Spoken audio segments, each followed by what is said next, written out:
So good morning guys. तो चलिए start करते हैं आज की रिवीजन क्लास। बताइए डेविस कप टेनिस टूर्नामेंट 2021 को किसने जीता था? तो आंसर होगा रशिया ने। किसको हराया था? क्रोएशिया को। और कहां पे हुआ था? मैड्रिड स्पेन में। बताइए ओलंपिक में पदक जीतने वाली पहली भारतीय महिला का नाम क्या है? कर्णम मल्लेश्वरी।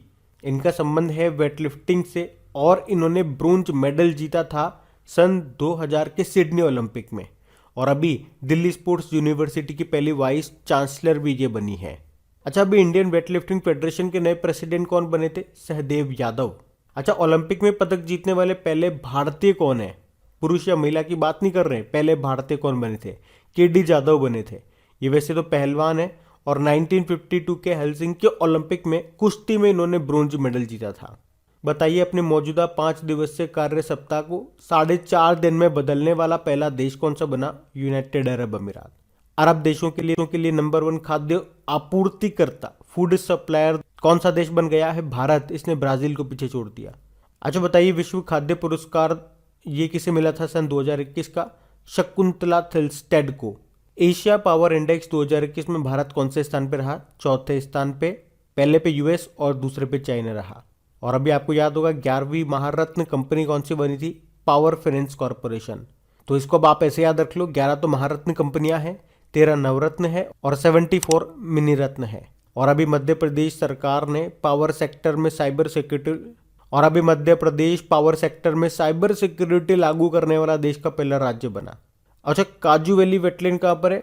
तमिलनाडु में। और अभी ये तमिलनाडु का 16वां पक्षी अभ्यारण्य बना।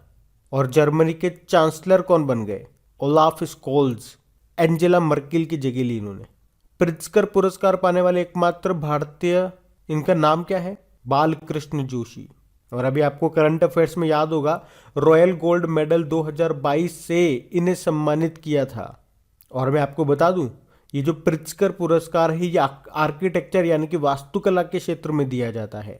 और 2021 का किसे मिला था? जिनी लिकोटीन और लुई फिलिप को। और हाँ गाइस, देखिए अगर आप बैंक एग्जाम की तैयारी कर रहे हैं तो आपके लिए एक महत्वपूर्ण सूचना कि जो अनअकैडमी है वो आप लोगों के लिए लेकर के आया है mega combat test series. Mega combat क्या है? एक टेस्ट सीरीज है जिसमें अभी परसों यानी कि 6 मार्च को आरबीआई असिस्टेंट प्रीलिम्स 2022 के लिए एक टेस्ट लिया जाएगा।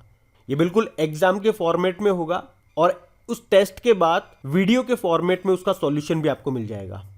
तो मैं चाहता हूं उस टेस्ट को आप जरूर लगाना, क्योंकि एक तो वो बिल्कुल फ्री है और एग्जाम के फॉर्मेट में है, ताकि उसको लगाने से आपको आपकी तैयारी का पता चल सकेगा कि कैसी चल रही है। और इसमें इतना ही नहीं, आप 1 करोड़ रुपए तक के प्राइज भी जीत सकते हो। तो इसमें दोनों तरह से आपका ही फायदा है, क्योंकि ये सब फ्री है। तो इसका फायदा जरूर उठाना। टेस्ट कैसे लगाओगे, टेस्ट में एनरोल कैसे करोगे? तो टेस्ट का लिंक आपको नीचे डिस्क्रिप्शन में मिल जाएगा। जैसे ही उस लिंक पे क्लिक करोगे तो आप वहां टेस्ट पे चले जाओगे। वहां एनरोल करने के लिए वो आपसे कोड पूछेगा, तो कोड आपको टाइप करना है अपना क्रेक एग्जाम 10। और जैसे ही आप उसको टाइप करोगे वहां आपका एनरोलमेंट हो जाएगा। और जब भी 6 तारीख को मॉर्निंग में टेस्ट स्टार्ट होगा आपको नोटिफिकेशन मिल जाएगा और आप टेस्ट लगा पाओगे। तो ये आप कर लेना। अभी हम बढ़ते हैं आगे। बताइए वर्ल्ड वाइल्ड लाइफ डे, विश्व वन्य जीव दिवस कब मनाते हैं? 3 मार्च को। क्या थीम रही थी? Forest and livelihood, sustaining people and planet. World hearing day ये होता है 3 मार्च को। इसकी थीम थी hearing care for all, screen rehabilitate communicate. World civil defence day होता है 1 मार्च को। इसकी थीम क्या रही? Strong civil protection to preserve the national economy. Zero discrimination day, शून्य भेदभाव दिवस, ये 1 मार्च को होता है। इसकी थीम थी एंड इनइक्वलिटीज।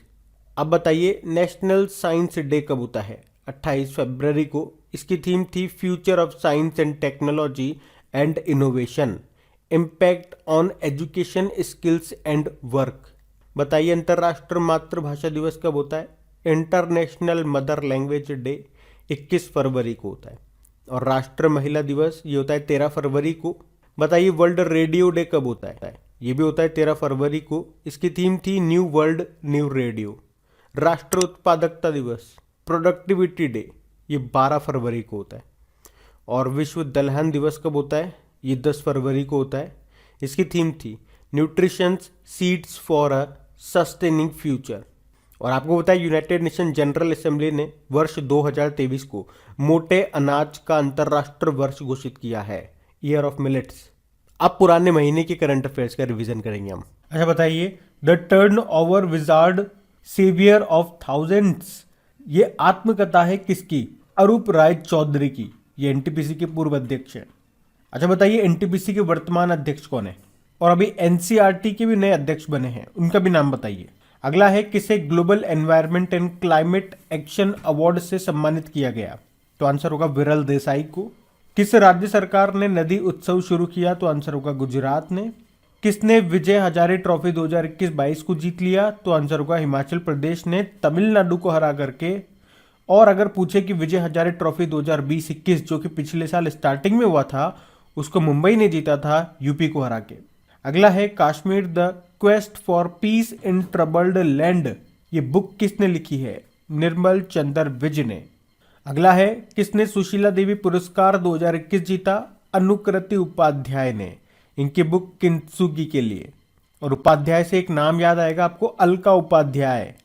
यह भी national highways authority of India की अध्यक्ष बनी थी। और अलका उपाध्याय से याद आएगा अलका मित्तल, ओएनजीसी की पहली महिला अध्यक्ष बनी। फिर बताइए, किसे इंटरनेशनल ऑटोमोबाइल फेडरेशन के पहले गैर यूरोपीय अध्यक्ष के रूप में चुना गया? मोहम्मद बिन सुलेम, ये यूनाइटेड अरब अमीरात के हैं। और इंटरनेशनल ऑटोमोबाइल फेडरेशन का हेडक्वार्टर कहाँ पर है? पेरिस, फ्रांस में है। और फ्रांस के हैं आपके डेविड डायोप, जिन्होंने इंटरनेशनल बुकर प्राइज जीता था इनके novel at night all blood is black के लिए। जबकि बुकर प्राइज किसने जीता था? डैमन गलगुट ने। ये साउथ अफ्रीका के हैं, इनके नॉवल का नाम था द प्रॉमिस। फिर बताओ, 11वीं हॉकी इंडिया जूनियर राष्ट्रीय चैंपियनशिप को किसने जीता? यूपी ने जीता चंडीगढ़ को हरा के। और विश्व संगीत तानसेन उत्सव का आयोजन कहाँ पे किया गया? तो आंसर होगा मध्य प्रदेश, मध्य प्रदेश के ग्वालियर में। किस भारतीय मूल के व्यक्ति को south Africa of the year चुना गया था? डॉक्टर इम्तियाज सुलेमान को। बताइए, the Modi gambit decoding Modi 2.0 नाम की बुक को किसने लिखा? संजू वर्मा ने। असम पुलिस की पहली महिला महानिदेशक कौन बनी? वॉयलेट बरुआ। और असम की पहली महिला वित्त मंत्री कौन बनी थी? अजंता नियोग। किस बैंक ने मोस्ट इनोवेटिव बेस्ट प्रैक्टिस 2021 के लिए कॉन्फेडरेशन ऑफ इंडियन इंडस्ट्री का अवार्ड जीता? तो आंसर होगा एचडीएफसी बैंक ने। बताइए, glimpses of a Pioneer life journey नाम की बुक को किसने लिखा? वीएल इंदिरा दत्त ने। नया डेप्यूटी नेशनल सिक्योरिटी एडवाइजर किसे बनाया गया? विक्रम मिश्री को। और वैसे हमारे नेशनल सिक्योरिटी एडवाइजर कौन है? अजय डोभाल है। सेबी ने किसे म्यूचुअल फंड सलाहकार पैनल के सदस्य के रूप में नामित किया? तो आंसर होगा आरती कृष्णा ने। सेबी यानी कि security and exchange board of India, इसके अध्यक्ष है अजय त्यागी। अब बताइए, सेबर होता है centre of economic and business research, इसका हेडक्वार्टर मिलेगा यूके में। तो इसकी रिपोर्ट के अनुसार भारत किस वर्ष तक दुनिया की तीसरी सबसे बड़ी इकोनॉमी अर्थव्यवस्था बन जाएगा? 2031 तक। किसे पेटा इंडिया की 2021 पर्सन ऑफ द ईयर चुना गया? आलिया भट्ट को। पेटा इसका मतलब होता है people for the ethical treatment of animal. किस राज्य के मुख्यमंत्री ने मीनदम मंजपाई योजना शुरू की? तो आंसर होगा तमिलनाडु। और चौथी पैरा बैडमिंटन राष्ट्रीय चैंपियनशिप में 2 गोल्ड पदक जीते किसने? नीतीश कुमार ने। तो अब कल के करंट अफेयर्स का हम लोग रिवीजन करेंगे। तो चलिए कल के करंट अफेयर्स को रिवाइज करते हैं। मार्च 2022 में इंडियन एयरफोर्स एक्सरसाइज वायु शक्ति का आयोजन ये कहाँ पे करेगा? तो राजस्थान के जैसलमेर के पोखरण में। वैसे हमारे एयर चीफ मार्शल कौन है? विवेक राम चौधरी हैं। और एयरफोर्स डे 8 अक्टूबर को होता है। वहीं नेवल चीफ हमारे हैं आर हरि कुमार। और नौसेना दिवस होता है 4 दिसंबर को। और हमारे थल सेनाध्यक्ष आर्मी चीफ कौन है? मनोज मुकुंद नरवणे।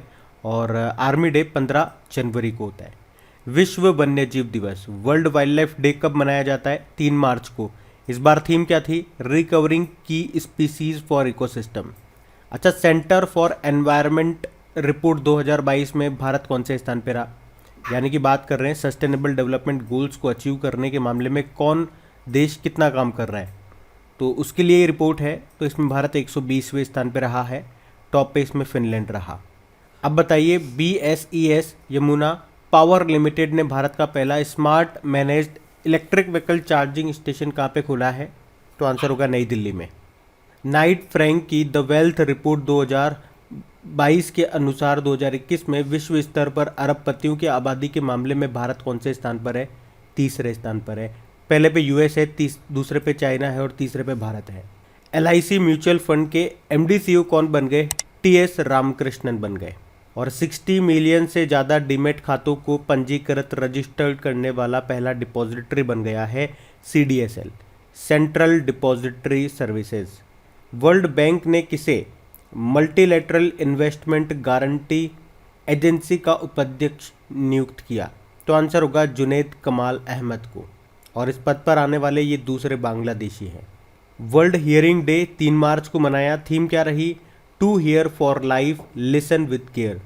राष्ट्रपति रामनाथ कोविंद जी ने कहाँ पर आरोग्य वनम का उद्घाटन किया? राष्ट्रपति भवन दिल्ली में। 35वां सूरजकुंड अंतर्राष्ट्रीय शिल्प मेले 2022 का थीम स्टेट या यूनियन टेरिटरी कौन सा रहा? तो आंसर होगा जम्मू कश्मीर। ये क्राफ्ट मेला है और थीम इस राज्य या यूनियन टेरिटरी आपका जम्मू कश्मीर है और भागीदार देश इसमें उज्बेकिस्तान है। कहाँ पे हुआ? हरियाणा के फरीदाबाद में। तो गाइज़ ये था आज का आपका रिवीजन वाला सेशन। अच्छा लगा है तो लाइक करके शेयर ज़रूर कीजिएगा। Thank you.